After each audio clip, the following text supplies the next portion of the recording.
तो फ्रेंड्स, हम बात कर रहे हैं डायबिटीज की।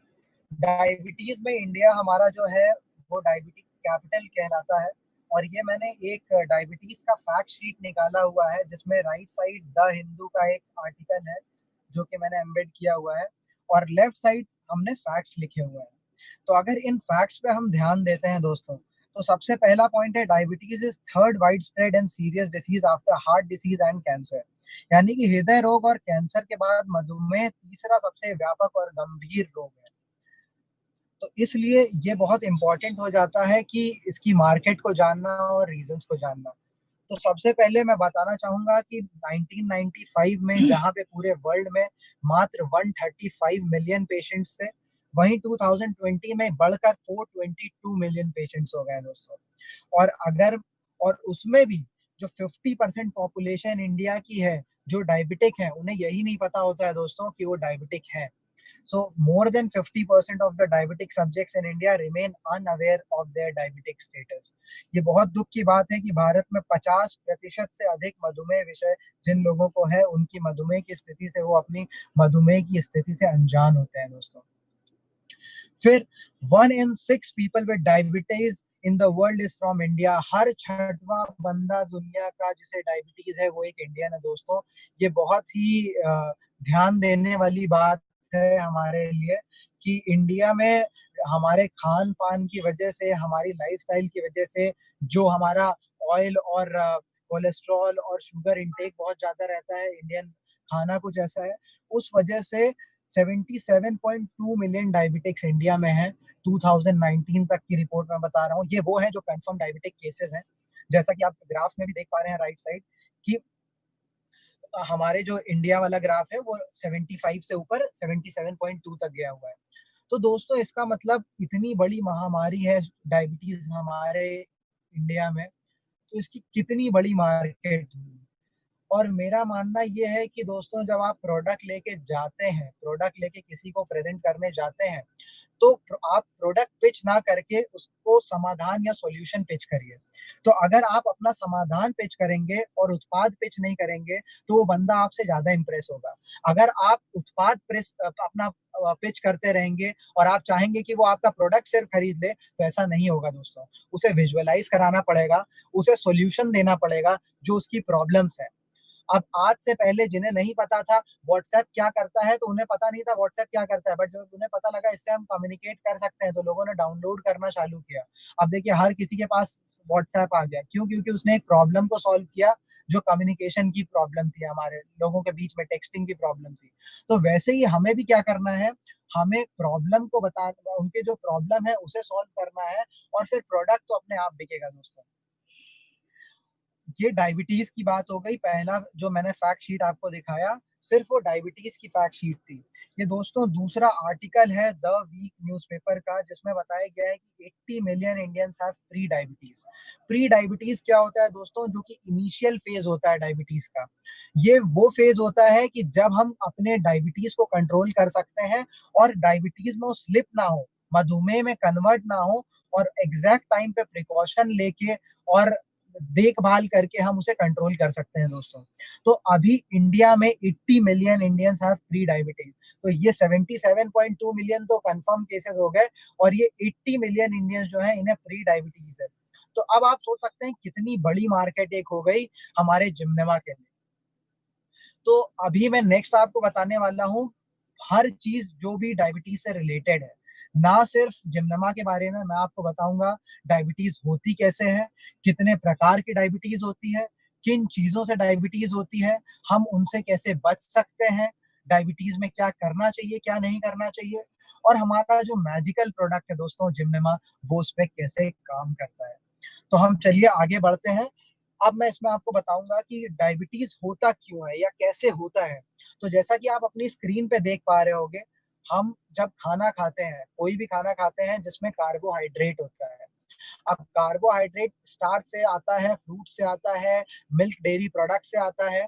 वो जब हम खाते हैं वो हमारे स्टमक में जाता है, पेट में जाता है, वहां ब्रेक डाउन होता है उसका दोस्तों, ब्रेक डाउन होता है और इंटेस्टाइन तक पहुंच के जब वो एब्जॉर्ब होता है तो ग्लूकोज बन गया होता है दोस्तों। तो हमने खाया तो खाना होता है, बट बॉडी के अंदर खाना नहीं जाता है, बॉडी के अंदर न्यूट्रिएंट्स जाते हैं दोस्तों। तो जब आपने देखा कि यहाँ पे मैं आपको थोड़ा सा ड्रॉ करके इसमें एक्सप्लेन करूंगा ताकि आप इजिली रिलेट कर पाए।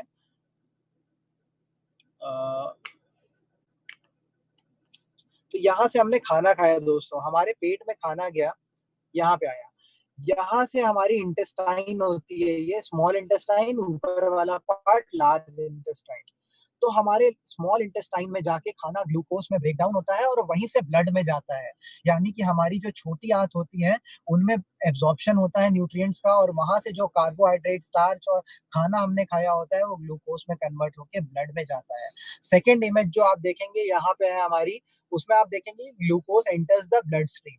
तो हमारी इंटेस्टाइन फिर एब्जॉर्ब करती है, और ग्लूकोज, ये इसमें एक्सप्लेन किया हुआ है, ये खून की नलियां हैं जिससे हमारे खून का प्रवाह होता है, ये ब्लड वेसल्स है दोस्तों। तो इनमें ग्लूकोज जाता है। अब ग्लूकोज भी चला गया, हमने खाना खाया, डाइजेस्ट हुआ, स्मॉल इंटेस्टाइन में गया, वहां से एब्जॉर्प्शन हो गया ग्लूकोज का, उसके बाद हमारे ब्लड में भी ग्लूकोज दौड़ने लगा। अब बॉडी जब देखती है कि ग्लूकोज बढ़ रहा है हमारी बॉडी में, हमारी बॉडी बहुत ज्यादा इंटेलिजेंट है दोस्तों, बहुत ज्यादा कॉम्प्लेक्स है, तो उसे पता होता है कि क्या करना है। तो अब स्टेप 3 में वो यही करता है कि gastric hormones promote insulin secretion in response to the glucose. तो जब बॉडी देखता है कि हमारी बॉडी में ग्लूकोज लेवल बढ़ रहा है, तो गैस्ट्रिक हार्मोन्स जो होते हैं वो हमारे इंसुलिन प्रोड्यूसिंग, जो हमारी पेनक्रियाज होती है, पेनक्रियाज दोस्तों ग्लैंड होती है, कोई भी अगर हार्मोन प्रोड्यूसिंग ऑर्गन है तो हम उन्हें ग्लैंड कहते हैं। तो वैसे ही हमारे स्टमक और इंटेस्टाइन के बीच में एक ग्लैंड होती है, जो कि आप यहाँ देख पा रहे हैं, ये वाला पार्ट, ये इसे हम कहते हैं पेनक्रियाज। तो अब पेनक्रियाज के पास सिग्नल जाता है कि भाई ब्लड में ग्लूकोज बहुत ज्यादा बढ़ रहा है, आप इंसुलिन भेजिए, इंसुलिन भेज के इसे कंट्रोल कीजिए। अब इंसुलिन का क्या रोल होता है दोस्तों? अब इंसुलिन एक तरीके का हार्मोन होता है, एक तरीके का रिसेप्टर होता है। वो जब रिलीज होता है तो हमारे ब्लड में ग्लूकोज के साथ बंधता है। अब मैं आपको एक मेंटल आपको विजुअलाइजेशन करना है, मैं आपको बहुत इजी टर्म्स में समझाना चाहूंगा। मान लीजिए 10 कमरे बने हुए हैं, कमरे, आप विजुअलाइज कीजिए 10 कमरे लाइन से बने हुए हैं, वो हमारी सेल्स हो गई। 10 कमरे बने हुए हैं, वो हमारी सेल्स हो गई। कमरे के अंदर जनरेटर लगे हुए हैं, जनरेटर क्या है? हमारी सेल्स है। अब वहां तक उसमें हर कमरे में ताला लगा हुआ है। अब ताले की चाबी तभी खुलेगी जब वहां पर इंसुलिन पहुंचेगा दोस्तों, और इंसुलिन पहुंच के जब वो ताला खोलेगा, तब जो ग्लूकोज हमारा है वो अंदर पहुंच पाएगा, जनरेटर में फ्यूल दे पाएगा दोस्तों। जनरेटर क्या है? हमारा सेल। और ग्लूकोज क्या है दोस्तों? ग्लूकोज हमारा वो पावर हाउस है, वो एनर्जी सोर्स है जो हर सेल में जाता है, जिससे हमें एनर्जी मिलती है दोस्तों। तो अगर इंसुलिन हमारा जाता है, चाबी की तरह दरवाजे खोलता है, तब उसमें ग्लूकोज आप देख पाते हैं। फोर्थ स्टेप में देखिएगा दोस्तों, आपको यहाँ पे दिख रहा होगा, द पेनक्रियास प्रोड्यूसेस इंसुलिन। और फिर फिफ्थ स्टेप में वो खोलते हैं, और यहाँ पे देखिए फिर आपका इंसुलिन, इंसुलिन जब आपका इंटरैक्ट कर जाता है दोस्तों, तो इंटरैक्ट करने के बाद सेल्स में आपको यहाँ पे देखिए रिसेप्टर के साथ अंदर घुस पाते हैं, और तभी हम एनर्जी को ले पाते हैं, या हमें एनर्जी सेल्स तक पहुंच पाती है। अब क्वेश्चन आता है दोस्तों कि हमारे नॉर्मल फंक्शनिंग होता क्या है। तो एक बार मैं इसे डिलीट करता हूं और आपको दोबारा लेके चलता हूं नेक्स्ट स्लाइड पे, जहां पे मैं एक्सप्लेन करने वाला हूं आपको कि फिर ब्लड में हमारे क्या होता है। नेक्स्ट स्लाइड पे आ जाते हैं दोस्तों। यहाँ देखिए, अब ये नॉर्मल यूज ऑफ ग्लूकोज क्या होता है, ये वो एक्सप्लेन कर रहा हूं मैं कि अगर वो बंदा या बंदी है जिसके मतलब डायबिटिक नहीं है, वो डायबिटिक नहीं है, उन्हें शुगर नहीं है, तो उस केस में क्या होता है। तो उस केस में दोस्तों देखिए क्या होता है कि सबसे पहले हमारा insulin enters blood stream from pancreas. वो मैंने आपको एक्सप्लेन कर दिया कि इंसुलिन कहाँ बनता है, हमारी पेनक्रियाज में बनता है। फिर वो जब हमारी बॉडी रिसेप्टर भेजती है कि ग्लूकोज लेवल ब्लड में बढ़ रहा है तो इंसुलिन रिलीज होता है। तो ग्लूकोज पहले एंटर होता है, glucose enters blood stream from digestive system and liver. और इसमें बहुत इंपॉर्टेंट रोल लीवर का भी होता है दोस्तों। मैं आपको एक शॉकिंग फैक्ट आज बताने वाला हूँ कि लीवर भी ग्लूकोज प्रोड्यूस करता है। जब हमारी बॉडी को नीड होती है तो लीवर भी ग्लूकोज प्रोड्यूस करता है, जिसकी वजह से हमारा शुगर लेवल और बढ़ जाता है। तो glucose enters blood stream from digestive system and liver. So blood stream में एक तो डाइजेस्टिव सिस्टम से ग्लूकोज पहुंचा, और जब बॉडी को ऐसा लगता है कि ग्लूकोज लेवल सही नहीं है, कम है, तो वो सिग्नल्स भेजते हैं लीवर को, और लीवर भी प्रोड्यूस करता है हमारे ग्लूकोज को।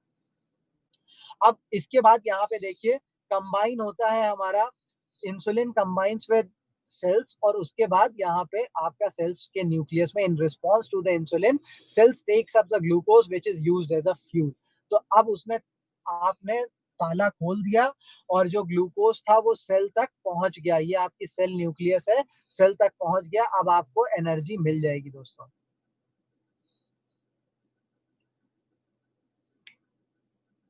अब चलते हैं हम नेक्स्ट स्लाइड पे। अब ये आपका नॉर्मल, अगर किसी को कोई रोग नहीं है, डायबिटीज नहीं है, तो उस केस में ये सिनेरियो होता है हमारे ग्लूकोज लेवल का, ग्लूकोज मेटाबॉलिज्म का या डायबिटिक मेटाबॉलिज्म का।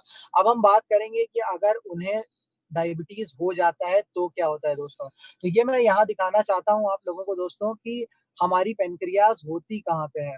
तो हमारी पेनक्रियाज दोस्तों, ये देखिए, जैसा कि आप देख पा रहे हैं, ये हमारा लीवर होता है, ये हमारा लीवर होता है, और ये हमारा पेनक्रियाज स्टमक और लीवर और इंटेस्टाइन के बीच में होती हैं।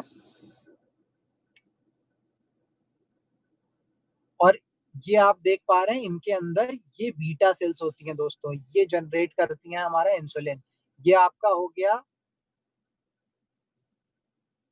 पेनक्रियाज, और ये आपकी हो गई बीटा सेल्स।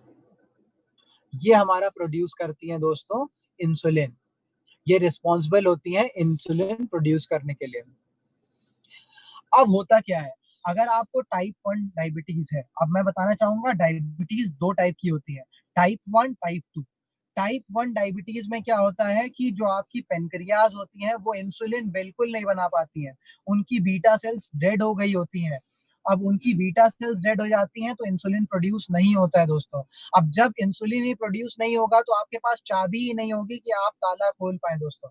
तो होता क्या है कि जब ताला ही नहीं खुलेगा और अंदर जो हमारी सेल्स है वो रिसेप्टर भेजती रहती है कि हमें अभी तक ग्लूकोज नहीं मिल रहा है, ग्लूकोज नहीं मिल रहा है, लेकिन ब्लड में ग्लूकोज बढ़ता जाता है, और उधर से लीवर भी बनाने लगता है, लीवर को भी रिस्पॉन्स चला जाता है कि हमें ग्लूकोज नहीं मिल रहा है। बट प्रॉब्लम क्या होती है कि इंसुलिन नहीं मिल रहा होता है, और उस वजह से क्या होता है दोस्तों कि हमारा जो इंसुलिन है वो अंदर तक नहीं पहुंच पाता है। तो सेम वही चीज आप यहाँ पे देख पा रहे हैं कि no insulin available to bind to cell. Glucose तो बढ़ता जाता है बट हमारी पेनक्रियाज जो होती है वो इंसुलिन नहीं बना पाती है, जिसकी वजह से glucose can not enter the cell, जिसकी वजह से ग्लूकोज सेल मेम्ब्रेन के अंदर नहीं घुस पाता है, जिसकी वजह से उन्हें एनर्जी नहीं मिल पाती है। और इसी वजह से unhealthy amount of glucose circulates in the blood stream, और ग्लूकोज लेवल बढ़ता जाता है, बढ़ता जाता है, बढ़ता जाता है। और ग्लूकोज लेवल जब यहाँ पे इंटरैक्ट नहीं हो पाता है, सेल में घुस नहीं पाता है, तो वापस ब्लड स्ट्रीम में घुस जाता है दोस्तों। अब जब ब्लड स्ट्रीम में घुस जाता है तो ग्लूकोज लेवल बहुत अनहेल्दी लेवल पे, एक्सट्रीम लेवल पे बढ़ चुका होता है। अब मैं आपको एक एग्जांपल देना चाहूंगा कि आपने देखा होगा जो डायबिटिक होते हैं उनमें क्या क्या सिम्टम्स आपको दिखते हैं। तो आप चैट बॉक्स में लिख सकते हैं जो डायबिटिक्स होते हैं उन्हें क्या क्या सिम्टम्स देखने को मिलते हैं। जैसे एक होता है कि उन्हें बहुत फ्रीक्वेंट टॉयलेट आती है, तो वो क्यों आती है वो भी मैं एक्सप्लेन करूंगा आपको। आप तब तक चैट बॉक्स में लिख सकते हैं। हाँ, हंगरी या यूरिया, थर्स्टी, एग्जैक्टली, बहुत सही, एकदम एकदम सही बोल रहे हैं आप, एकदम एकदम प्यास ज्यादा लगती है, बिल्कुल सही शिप्रा जी। जी जी, स्वीट क्रेविंग्स, एग्जैक्टली, बिल्कुल सही, आप लोग ऑन पॉइंट है, आप लोग को पहले से पता है काफी कुछ। अब टाइप 2 डायबिटीज में क्या होता है, सेम चीज होती है, बस होता क्या है कि इंसुलिन कम लेवल में प्रोड्यूस होता है, या हमारी जो बॉडी होती है वो एक्सेप्ट करना कम कर देती है, मतलब रेजिस्टेंस क्रिएट हो जाता है। रेजिस्टेंस क्रिएट हो जाता है हमारे बॉडी में इंसुलिन एक्सेप्टेंस का, यानी कि इंसुलिन एक्सेप्टेंस की रेजिस्टेंस बनती है पहला, और दूसरा हमारी जो पेनक्रियाज होती है वो प्रोड्यूस करना कम कर देती है दोस्तों। हाँ, तो मैं आपको बताने वाला हूँ, आप लोग ने बताया कि क्या-क्या सिम्पटम्स होते हैं, क्या-क्या देखने को मिलता है। तो सबसे पहले मैं बात करता हूँ कि उन्हें बार-बार टॉयलेट क्यों आती है। तो दोस्तों, जब हमारे बॉडी में ग्लूकोज़ लेवल बढ़ता है, जब ब्लड स्ट्रीम में ग्लूकोज़ लेवल बढ़ता है, तो बॉडी अब सोचती है कि हमें इस ग्लूकोज़ को, जो एक्स्ट्रा ग्लूकोज़ है, इसे बाहर निकालना है, हमें बाहर निकालना है। तो अब कैसे निकालेगी बाहर? तो वो टॉयलेट के थ्रू निकालने की कोशिश करती है। इस वजह से बॉडी हमारा रिस्पॉन्ड करती है, क्योंकि हमें कुछ भी होता है तो बॉडी रिस्पॉन्ड करती है। बॉडी बहुत कॉम्प्लेक्स होती है हमारी और बहुत इंटेलिजेंट होती है। तो जब वो देखती है कि ग्लूकोज़ लेवल बढ़ रहा है, तो वो प्लान बनाती है कि हम इस ग्लूकोज़ को बाहर कैसे निकालें, तो फिर ग्लूकोज़ को बाहर निकालने के लिए बार-बार टॉयलेट आती है दोस्तों। तो टॉयलेट की वजह से क्या होता है कि हमारा साथ में पानी भी काफ़ी निकलता है। अब जब पानी साथ में निकलता है, तो उसकी वजह से हमें प्यास लगती है दोस्तों। अब प्यास लगती है, अब आपने एक लोग ने बोला था हंग्री। अब हंग्री इसलिए फ़ील होते हैं क्योंकि सेल्स हमेशा बोलते रहते हैं कि हमें ग्लूकोज़ चाहिए, ग्लूकोज़ चाहिए। तो फिर वो ब्रेन पे रिसेप्टर जाता है कि हमारे बॉडी में ग्लूकोज़ नहीं है, यानी कि हमें खाने की ज़रूरत है, तो ग्लूकोज़ मिले। इसलिए हमें भूख की क्रेविंग होती है, स्वीट क्रेविंग्स होती है दोस्तों। फिर आपने देखा होगा, अगर कोई डायबिटिक है, उन्हें चोट लग जाती है, चोट लगने के बाद सही नहीं होती है जल्दी, चोट सूखती नहीं है दोस्तों। तो वो क्यों होता है? ब्लड में ग्लूकोज़ लेवल जब बढ़ जाता है, तो बैक्टीरियाज़ अगर कहीं कटता है, तो बैक्टीरियाज़ को एक एनवायरनमेंट मिल जाता है वहाँ पनपने का। एक एक एटमॉस्फेयर बन मिल जाता है उन्हें जहाँ पे वो पनप सकते हैं। इसलिए बैक्टीरिया का मल्टिप्लिकेशन बढ़ जाता है, जिसकी वजह से घाव नहीं सूखते हैं दोस्तों। और आपने बोला ब्लड विज़न, बिल्कुल सही बोला आपने कि दिखता भी नहीं सही से है। तो दिखता क्यों नहीं सही से है? जब ब्लड में आपके इंक्रीज़ होता है ग्लूकोज़ लेवल, तो वो आँख तक पहुँचता है। आँख में भी हमारे नसें होती हैं दोस्तों, तो उसमें क्या होता है, एन्यूरिज़्म हो जाता है। जब ग्लूकोज़ हमारा आँखों तक पहुँचता है, आँख की बहुत पतली-पतली ब्लड वेसल्स होती हैं, उनमें क्या होता है, ग्लूकोज़ एक्यूमुलेट होने लगता है, जिसकी वजह से एन्यूरिज़्म हो जाता है और वो फूल जाती हैं। तो इस वजह से विज़न हमारा क्लियर नहीं होता है, हमें क्लियरली दिखाई नहीं पड़ता है। फिर वेट लॉस बहुत तेज होता है। अब वेट लॉस क्यों होता है? अब जब बॉडी देखती है कि हमें ग्लूकोज़ से एनर्जी नहीं मिल पा रही है, तो वो क्या करती है, बॉडी के फैट्स को यूटिलाइज़ करके एनर्जी लेना शुरू कर देती है दोस्तों। तो हमारी जो बॉडी होती है, उसमें जहाँ-जहाँ फैट होता है, वहाँ-वहाँ से फैट एब्ज़ॉर्ब होने लगता है, मसल्स से न्यूट्रिएंट्स जाने लगते हैं, तो इसकी वजह से आप वीक होने लगते हैं दोस्तों। वीक होने लगते हैं, दुबले होने लगते हैं। तो वो एक तरीके से आपका नेक्स्ट लॉस होता है, जो कि डायबिटीज़ की वजह से होता है। तो ये हमने डिस्कस कर लिए तमाम चीज़ें, तमाम सिम्पटम्स जो दिखते हैं और वो सिम्पटम्स क्यों दिखते हैं। वो सिम्पटम्स, हाँ, blood pressure fluctuation. So blood pressure fluctuation कैसे होता है कि जब हमारा ग्लूकोज़ लेवल बढ़ता है, तो हमारे जो आर्टरीज़ होती हैं, वो हार्ड होना स्टार्ट हो जाती हैं। जब आर्टरीज़ हार्ड होना स्टार्ट हो जाती हैं, तो हमारा ब्लड प्रेशर हार्ट उतनी तेज़ पंप करने लगता है। जब हार्ट उतनी तेज़ पंप करने लगता है, तो हमारी आर्टरीज़ पे जो प्रेशर होता है वो बढ़ने लगता है, जिसकी वजह से बीपी भी फ्लक्चुएट होता है दोस्तों। और एक चीज़ और होती है कि उन लोगों का किडनी बहुत ज़्यादा इफ़ेक्ट होता है जिनको डायबिटीज़ होती है। तो किडनी क्यों इफ़ेक्ट होता है दोस्तों? क्योंकि जब शुगर बाहर निकालता है, तो किडनी अपनी ज़रूरत से ज़्यादा काम कर रहा होता है और ज़रूरत से ज़्यादा उस पे बर्डन पड़ जाता है, जिसकी वजह से हमारी किडनी पे भी बहुत ज़्यादा इफ़ेक्ट पड़ता है। तो ये हमने सीखा कि क्या-क्या कॉज़ेज़ होते हैं डायबिटीज़ के और वो चीज़ें क्यों होता है। मतलब अगर ये चीज़ें हैं तो क्यों हो रही हैं? अगर हमारे बॉडी में कुछ डिसऑर्डर्स आ रहे हैं, हमारी बॉडी में कुछ प्रॉब्लम्स आ रही हैं शुगर की वजह से, तो क्यों आ रही हैं? और ये चीज़ें वो होती हैं दोस्तों, जिन्हें देख के हम अ, मतलब पहले से प्रिपेयर हो सकते हैं। अगर इनमें से आपके साथ कोई भी चीज़ें हो रही हैं, आपको ऐसा फ़ील हो रहा है, तो इसका मतलब कि आपको डायबिटीज़ इनिशियल फ़ेज़ में है या फिर आप प्री डायबिटिक हो चुके हैं। चलिए आगे बढ़ते हैं दोस्तों। तो कॉज़ेज़ क्या-क्या होते हैं? किन वजहों से डायबिटीज़ होता है? तो उसमें सबसे पहला है overweight, obesity and physical inactivity. तो जैसा कि मैंने पिछले ओमेगा वाले सेशन में भी डिस्कस किया था दोस्तों, कि हमारी लाइफ़स्टाइल चेंज होने की वजह से क्रोनिक डिसीज़ेज़ बहुत ज़्यादा बढ़ती जा रही हैं। चाहे वो बीपी से रिलेटेड हो, चाहे शुगर से रिलेटेड हो, हाइपरटेंशन से रिलेटेड हो, चाहे कुछ भी हो दोस्तों। तो वो चीजें जो है वो हमारा एक मेजर रीजन होती है अलग अलग तरीकों की डिसीज का।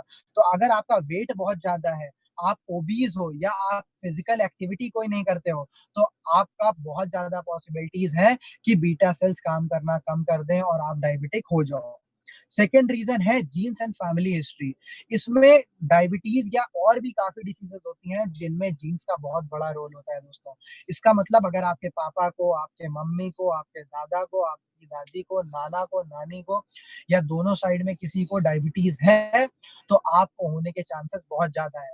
मैं ये नहीं कह रहा हूं कि आपको हो जाएगा, बट चांसेस है।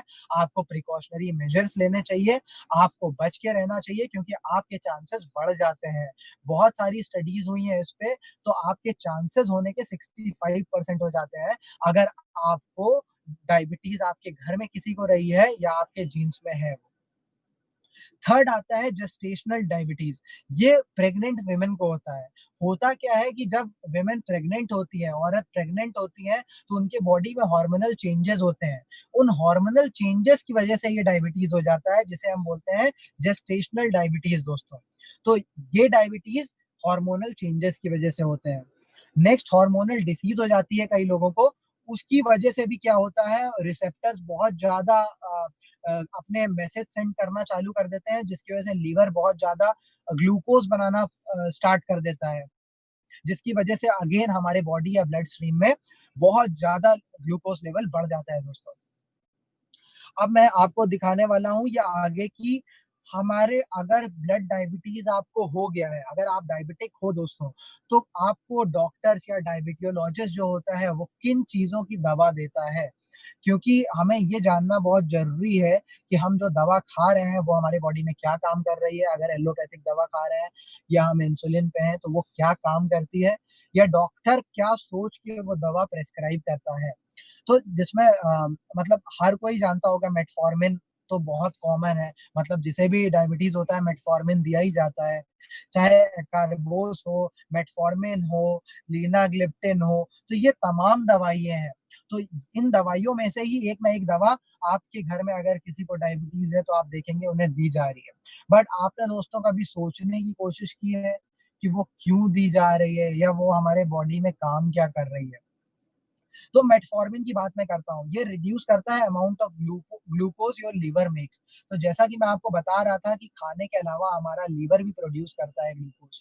तो ये जो दवा दी जाती है इसलिए दी जाती है कि आपका लीवर, आपके लीवर को जो रिसेप्टर जाते हैं उन्हें वीक किया जाता है, जिसकी वजह से लीवर ग्लूकोज बनाना कम करे दोस्तों। वैसे ही एकार्बोस को देखेंगे, वो आपकी slow your body's break down of sugars and starchy food. ये क्या करता है दोस्तों, ये आपके मेटाबॉलिज्म को ही स्लो कर देता है। ये आपके बॉडी में जो पाचन तंत्र है उसी को स्लो कर देता है, धीमा कर देता है दोस्तों। कि आपके बॉडी में जो ब्रेक डाउन हो रहा है खाने का, जो ब्रेक डाउन हो रहा है ग्लूकोज का, वही कम हो जाता है दोस्तों। तो अगेन ये आपकी नेचुरल प्रोसेस जो है बॉडी का, उसके साथ खिलवाड़ हो रहा है। थर्ड आप देखेंगे, वो आपके changes the way your body produces insulin या improve your blood sugar without making it drop to low. तो ये आपका बॉडी जिस तरीके से इंसुलिन बना रहा होता है उस मैकेनिज्म को ही चेंज करते हैं, उस मैकेनिज्म पे ही हमला करते हैं दोस्तों। तो इन चीजों से, मतलब ये जो दवाइयां ये हमें प्रेस्क्राइब की जाती हैं, इनकी वजह से हमारे बॉडी का जो नेचुरल सिस्टम है, जो हम मतलब जिसके लिए हम बने हुए हैं, जो नॉर्मल प्रोसीजर है, वो क्वेश्चन होता है दोस्तों। और उसकी वजह से बहुत ढेर सारे साइड इफेक्ट्स होते हैं। अब साइड इफेक्ट्स की हम बात करते हैं दोस्तों, तो अलग अलग दवाइयों के अलग अलग साइड इफेक्ट्स होते हैं। चाहे वो अपसेट स्टमक हो, चाहे स्किन रैश हो, खुजली हो, चाहे पेट खराब होना हो, चाहे वेट बढ़ना हो, चाहे आपका किडनी फेल होना हो। मतलब इतनी कॉम्प्लिकेटेड चीजें भी हो सकती हैं कि आपका किडनी फेल हो रहा है सिर्फ इस वजह से कि आप डायबिटीज तो सही रख पा रहे हैं अपना, बट उसके साइड इफेक्ट से आपका किडनी फेल हो रहा है। तो आप देखेंगे जितने डायबिटिक पेशेंट्स होते हैं उन्हें कहीं ना कहीं लाइफ में आगे जाके किडनी की प्रॉब्लम हो ही हो जाती है दोस्तों।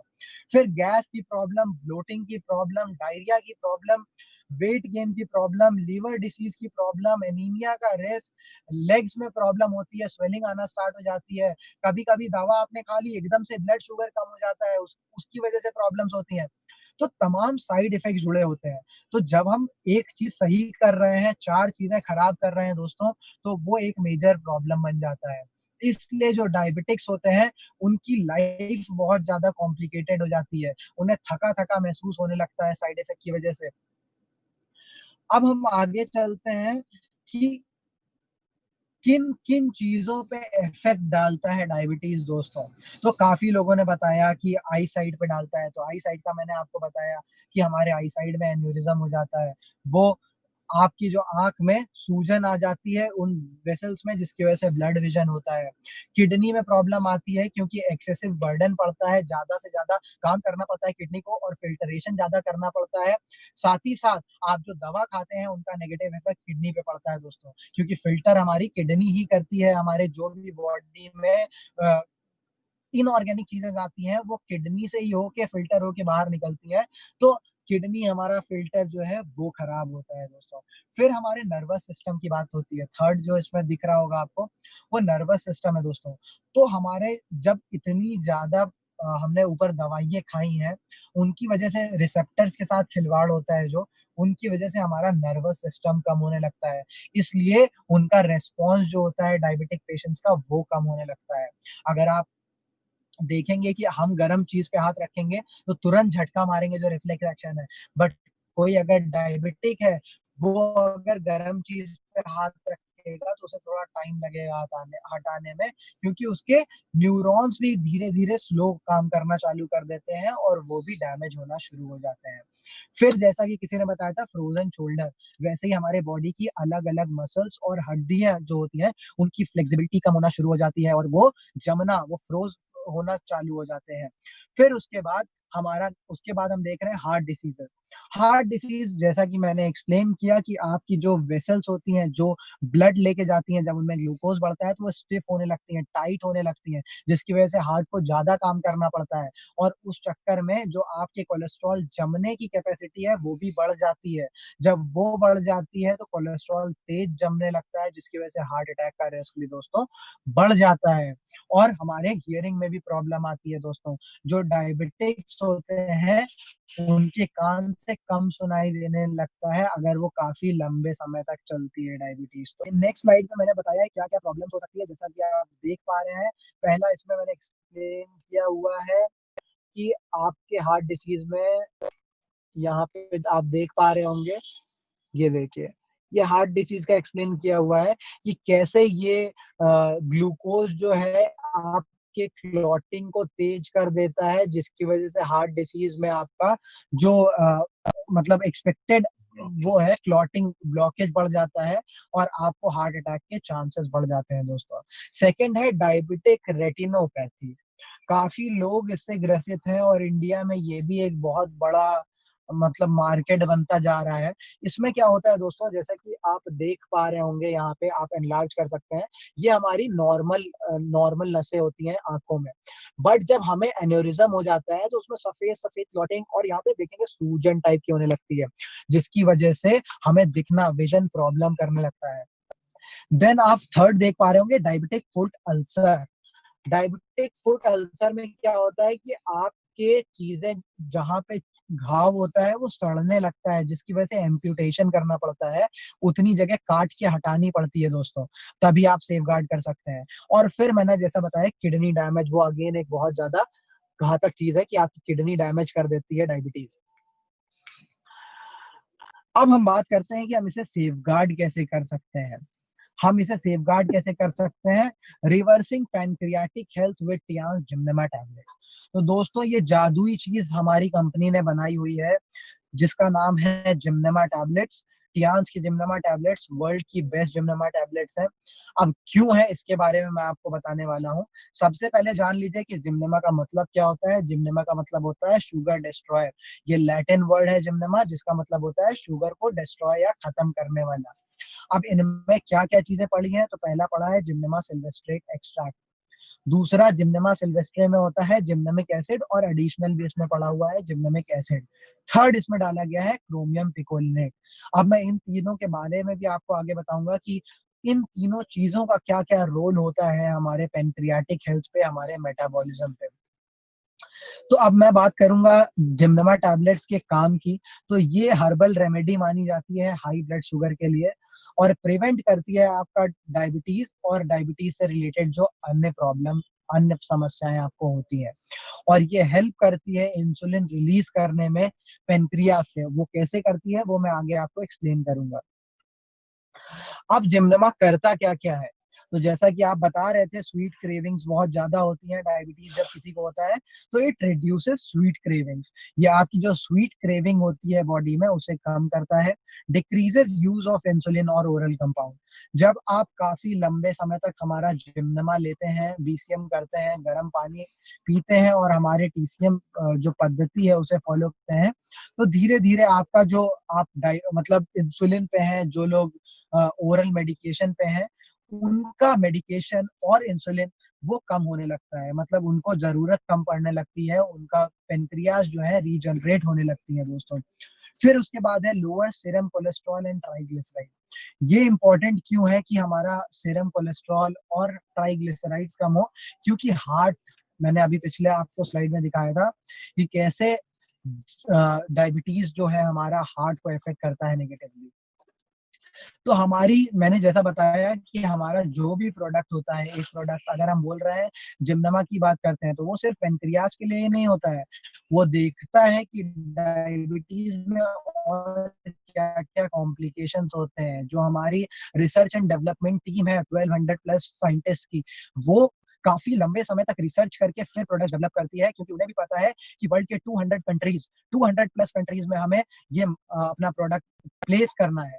तो मैंने उस दिन भी आपको बताया था कि जो हमारी नेटवर्क मार्केटिंग कंपनी होती हैं इंटरनेशनल लेवल की, मैं नेशनल लेवल की कंपनीज इंक्लूड ही नहीं करता हूँ, क्योंकि उनका मकसद ही ये होता है कि वो एक प्रोडक्ट बना देंगे और बोलेंगे कि इससे आपका सब सही हो जाएगा। उसके पीछे कोई साइंस नहीं है दोस्तों, उसके पीछे कोई उनके पास रीजन नहीं है वो कैसे करेंगे।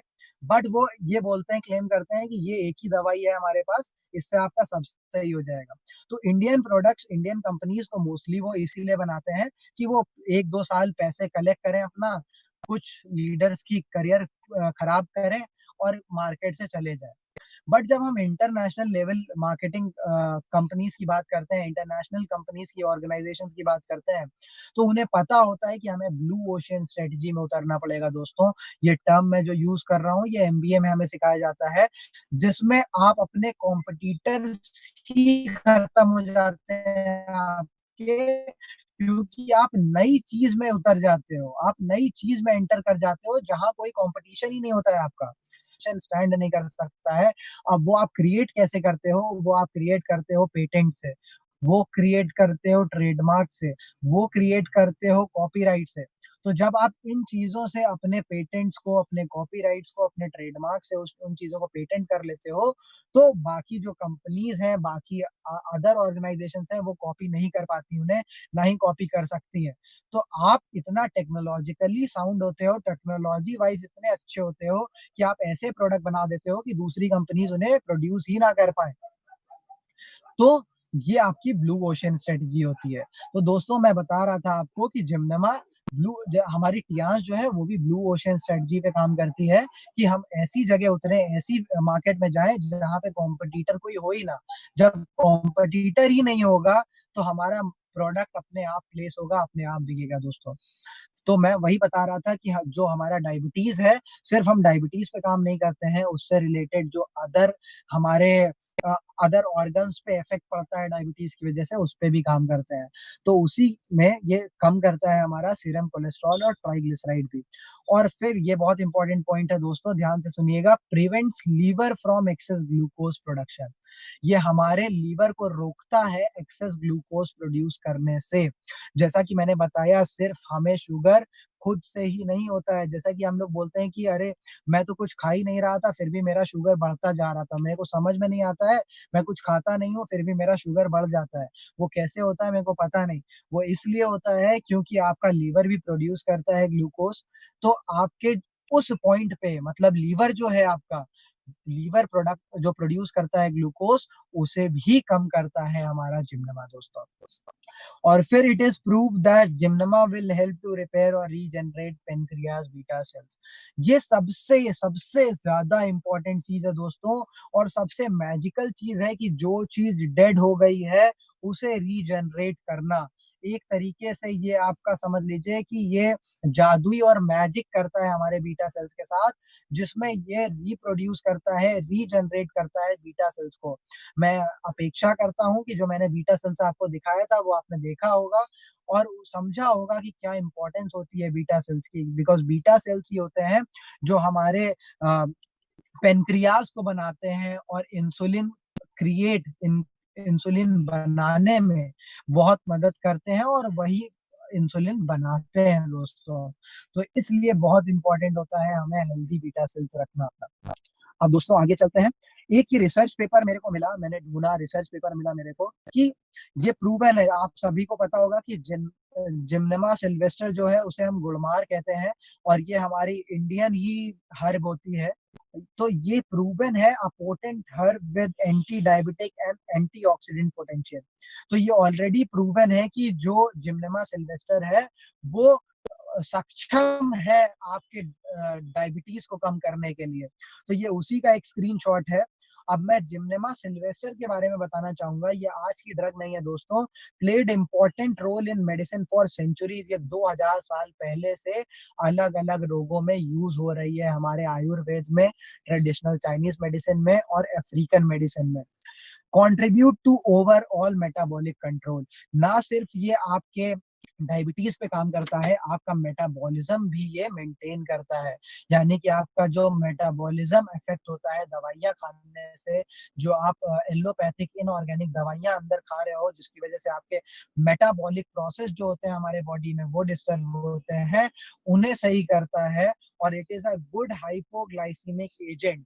हाइपोग्लाइसीमिक एजेंट का मतलब ये होता है दोस्तों, ऐसा कोई भी द्रव जिसमें इतनी शक्ति हो कि वो आपके डायबिटीज को कम कर सके या कंट्रोल कर सके। तो ये प्रूवन है कि it is a good hypoglycaemic agent.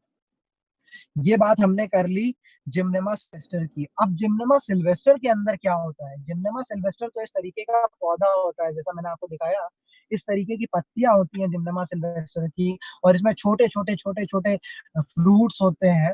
तो इससे एक्सट्रैक्ट किया जाता है जिम्नेमा सिल्वेस्टर, जो कि हमारे जिम्नेमा में डाला जाता है। और इसमें से जो एक्सट्रैक्टेड चीज होती है वो डिफरेंट होती है, डायरेक्टली आप पीस के यूज करते हो वो डिफरेंट होती है।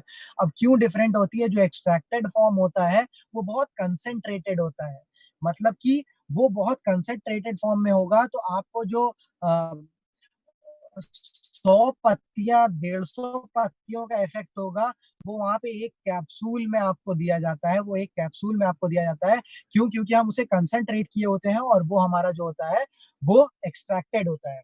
नेक्स्ट अब हम बात करते हैं कि जिम्नेमा सिल्वेस्टर में होता क्या है, एक्टिव कंपाउंड्स क्या होते हैं उसके अंदर, और वो कैसे काम करता है। हमने बोल तो दिया कि बीटा सेल्स रीजनरेट करता है, बीटा सेल्स रीजनरेट करता है।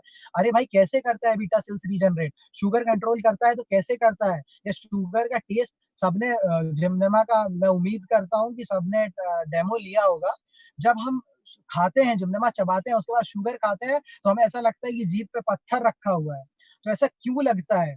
क्योंकि मैं मानता हूँ कि हर चीज का क्वेश्चन होना चाहिए, क्योंकि आप जब मार्केट में जाएंगे तो आपसे क्वेश्चन उठ सकता है कि ऐसा क्यों हो रहा है, आप कैसे बोल रहे हो कि बीटा सेल रीजनरेट होगा, या आप कैसे बोल रहे हो शुगर एब्जॉर्ब नहीं होगा, या आप कैसे बोल रहे हो कि ये कंट्रोल कर लेगा या मेटाबॉलिज्म को सही करेगा।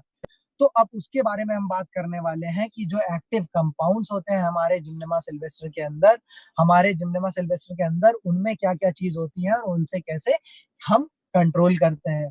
तो इसमें जो सबसे पहली चीज जो पड़ी हुई है, मतलब जो जिम्नेमा सिल्वेस्टर का एक्टिव कंपाउंड होता है, वो होता है जिम्नेमा सेपोनेंस, जो हमारा हाइपोग्लाइसीमिक एक्टिविटी को इनहिबिट करता है, हाइपोग्लाइसीमिक एक्टिविटी को बढ़ाता है और बीटा सेल्स रीजनरेट करता है। तो अगर कोई बोले कि बीटा सेल्स रीजनरेट कैसे होती है, तो बीटा सेल्स जिम्नेमा सेपोनेंस की वजह से रीजनरेट होती हैं, जो कि जिम्नेमा सिल्वेस्टर का एक्टिव कंपाउंड होता है।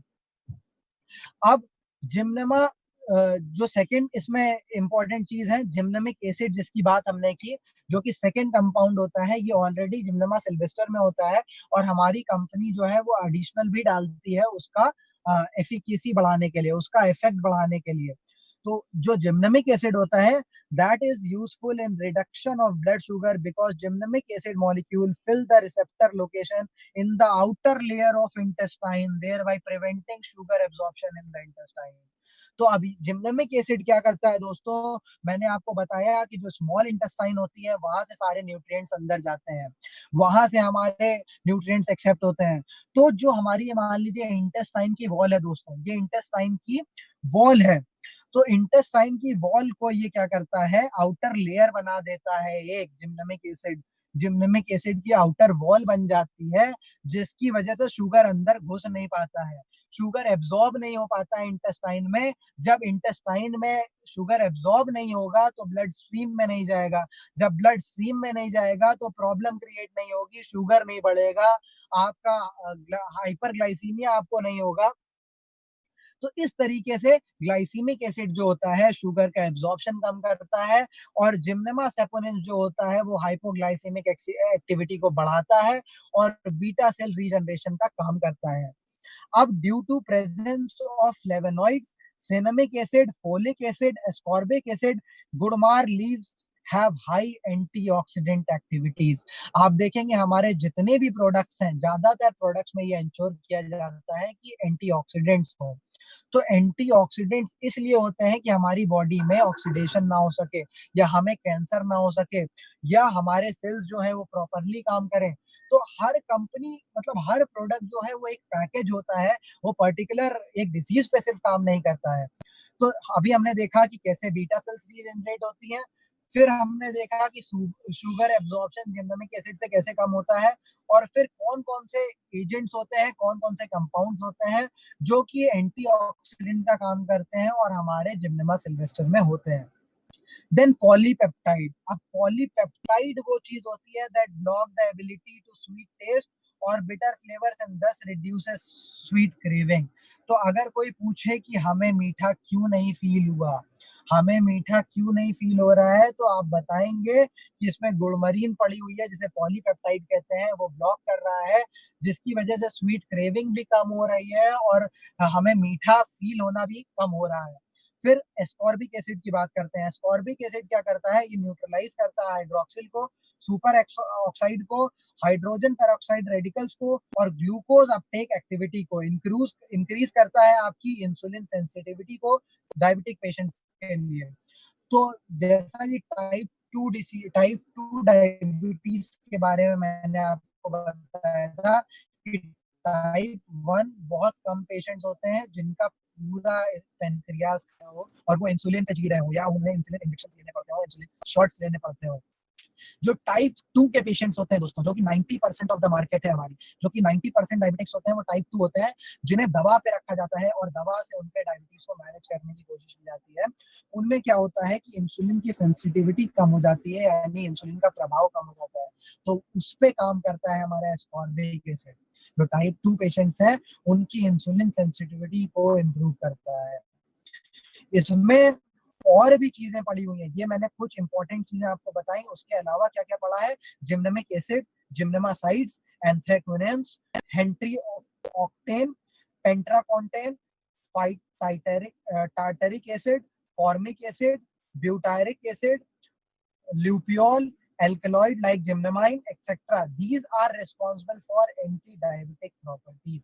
तो ये जो बाकी चीजें मैंने बताई आपको, बाकी कंपाउंड्स बताए, ये जिम्नेमा सिल्वेस्टर के अंदर के एक्टिव कंपाउंड्स हैं, ये as a anti diabetic property काम करते हैं, जिसकी वजह से हम इसे हाइपोग्लाइसीमिक एजेंट भी बोलते हैं दोस्तों।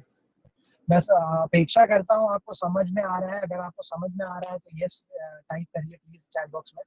इंग्रेडिएंट पे, नेक्स्ट इंग्रेडिएंट पे जो हमारे जिम्नेमा में पड़ा हुआ है वो है सोडियम पिकोलिनेट। तो अब सोडियम पिकोलिनेट का क्या काम होता है दोस्तों, वो हम देखेंगे। सोडियम पिकोलिनेट क्या करता है हमारा, the absorption of chromium in the intestine is very low with less than 2.5% of the ingested chromium being absorbed। तो जो हमारा सोडियम पिकोलिनेट होता है, क्रोमियम पिकोलिनेट जो होता है वो हमारे एब्जॉर्प्शन को बढ़ा देता है इंटेस्टाइन में। जो क्रोमियम होता है वो एक्चुअली जो रिसेप्टर्स होते हैं उन्हें कैरी करने का काम करता है। तो chromium picolinate is an alternative form of chromium that is absorbed better. For this reason this type is commonly found in dietary supplements. तो हमारा जो क्रोमियम पिकोलिनेट होता है ये क्रोमियम का एक वो फॉर्म होता है जो कि बहुत इजीली एब्जॉर्ब हो जाता है और हमारे बॉडी को, हमारे रिसेप्टर्स को उसकी जरूरत होती है। और बीटा सेल्स को रीजनरेट में इसका बहुत अच्छा रोल होता है, उसमें काम आता है। ये करता क्या है, ये मेंटेन करता है आपका ग्लूकोज मेटाबॉलिज्म जो डिस्टर्ब हुआ होता है इनऑर्गेनिक एलोपैथिक दवा खाने की वजह से। फिर आपका मैनेज करता है वेट कंट्रोल। वेट कंट्रोल ऐसे मैनेज करता है कि जैसा मैंने बताया कि वेट आपका बहुत तेज गिरता है जिस समय आपको डायबिटीज होता है। जिन्हें भी डायबिटीज होता है आप देखेंगे उनका वेट एकदम से कम होता है, उसे मैनेज करता है। Then maintains insulin action by improving the body's response to insulin. ये भी इंसुलिन सेंसिटिविटी को इम्प्रूव करता है ताकि जो ताले होते हैं ना, जो हमारे ताले हैं उनकी चाबी है इंसुलिन। और जब तक इंसुलिन ताला नहीं खोलेगी तब तक सेल तक हमारा ग्लूकोज पहुंच नहीं पाएगा। और अगर ग्लूकोज पहुंचेगा नहीं तो हमें एनर्जी नहीं मिल पाएगी और सेल्स को एनर्जी नहीं मिल पाएगी। इसकी वजह से सारी प्रॉब्लम क्रिएट होगी।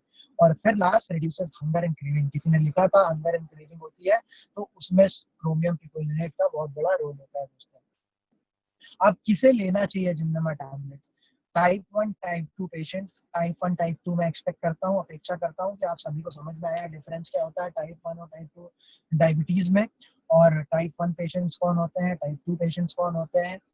तो उन्हें लेना चाहिए। सबसे इम्पोर्टेंट उनके लिए है क्योंकि उनकी पैनक्रियाज बहुत बुरी तरह इफेक्ट हो चुकी होती है। तो उनके लिए बहुत इम्पोर्टेंट, बहुत जरूरी एक तरीके से उनके लिए आप मान के चलिए कि ये मैजिकल प्रोडक्ट है अगर वो अपनी लाइफ को आगे मैनेज करना चाहते हैं डायबिटीज के साथ। क्योंकि डायबिटीज ऐसी बीमारी है दोस्तों जिसे आप खत्म नहीं कर सकते हैं, बस उसे मैनेज कर सकते हैं। उसे मैनेज करके आप अपनी लाइफ में आगे बढ़ सकते हैं।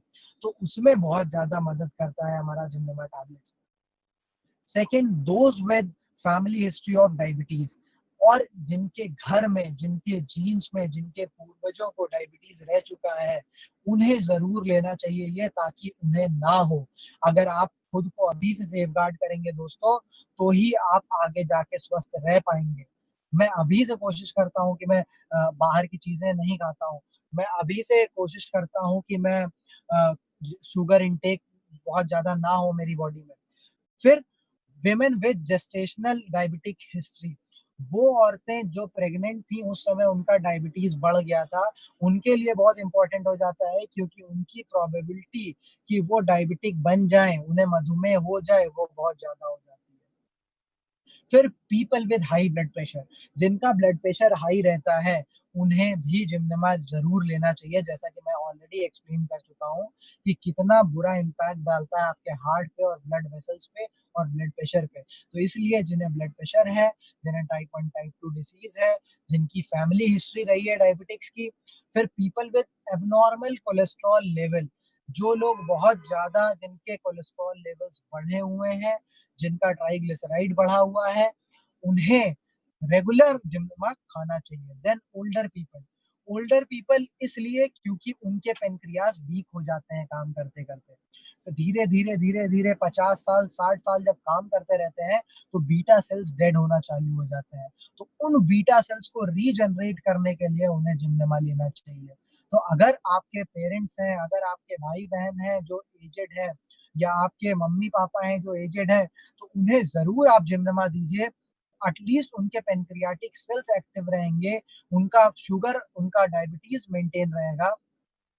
Then alcohol users and smokers, फिर मैंने बताया था कि आपको पिछले सेशन में भी मैंने डिस्कस किया था कि कैसे हमारी लाइफस्टाइल बहुत ज्यादा इम्पैक्ट करती है आजकल क्रॉनिक डिसीज को भी, और जो लाइफस्टाइल डिसीजेस नई नई आ रही हैं उनको भी।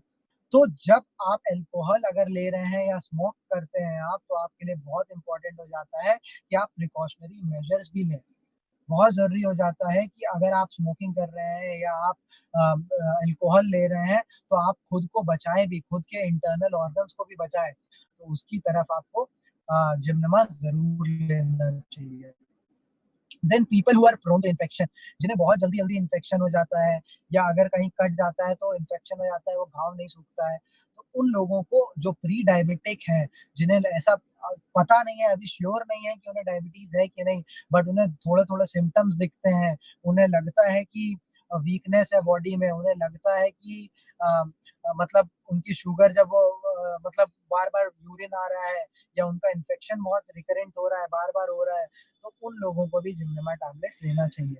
फिर दोस्तों, for persons whose weight is over 20% of the optimal body weight, जो आपकी हाइट के हिसाब से और एज के हिसाब से आपका बीएमआई इंडेक्स के हिसाब से आपका वेट होना चाहिए दोस्तों। अगर उससे 20% भी ज्यादा है आपका, तो ये समझ लीजिए कि आपके बॉडी के हर ऑर्गन पे वो इफेक्ट करता है, और उसमें पेनक्रियाज भी होती हैं, जिनमें जिनमें आपकी जो एक्टिविटी होती है बीटा सेल्स की, उस पर इफेक्ट करता है, जिसकी वजह से इंसुलिन बनना कम हो जाता है दोस्तों। तो ये हमारा हो गया किसे लेना चाहिए। तो हमने क्या क्या डिस्कस किया, सबसे पहले डिस्कस किया क्यों होती है प्रॉब्लम, डायबिटीज क्या होती है, कितने टाइप की डायबिटीज होती है, किन वजहों से डायबिटीज होती है, डॉक्टर्स क्या क्या प्रेस्क्राइब करते हैं, क्यों प्रेस्क्राइब करते हैं, उनके साइड इफेक्ट्स क्या होते हैं, हम सेफगार्ड कैसे कर सकते हैं खुद को, जिम्नेमा का क्या काम होता है। तो इतनी चीजें हमने एक्सप्लेन कर ली। अब डोज की बात करते हैं। तो डोज 2 सुबह 2 शाम खाना है जिन्हें डायबिटीज है। जिन्हें डायबिटीज है उन्हें 2 सुबह 2 शाम खाना है, गर्म पानी, हल्के गुनगुने गर्म पानी के साथ, और बीसीएम करना है, खाली पेट खाना है, ये खाली पेट खा के फिर बीसीएम यूज करना है। आप देखेंगे बहुत अच्छे रिजल्ट्स मिलेंगे आपको। साथ में जो उनका मेडिकेशन चल रहा है इनिशियली, वो चलने देना है, वो नहीं रोकना है, वो इनिशियली उनके जो मेडिकेशन चल रहा है वो चलने देना है। धीरे धीरे धीरे धीरे जब उनके बीटा सेल्स रीजनरेट होना चालू हो जाएंगे, जब उनके बीटा सेल्स इंसुलिन लेवल अच्छा बनना चालू हो जाएगा, फिर हम धीरे धीरे मेडिकेशन कम करते हैं दोस्तों। और ये इकलौती ऐसी रामबाण दवा है जिसे हम कहते हैं, जो आपके इंसुलिन को रीजनरेट पे काम करती है। तो और जिन्हें शुगर नहीं है, जो प्री डायबिटिक है या ओल्ड पीपल है, ये है, उन्हें सिर्फ 2 खानी है, 2 खानी है, खाली पेट खानी है।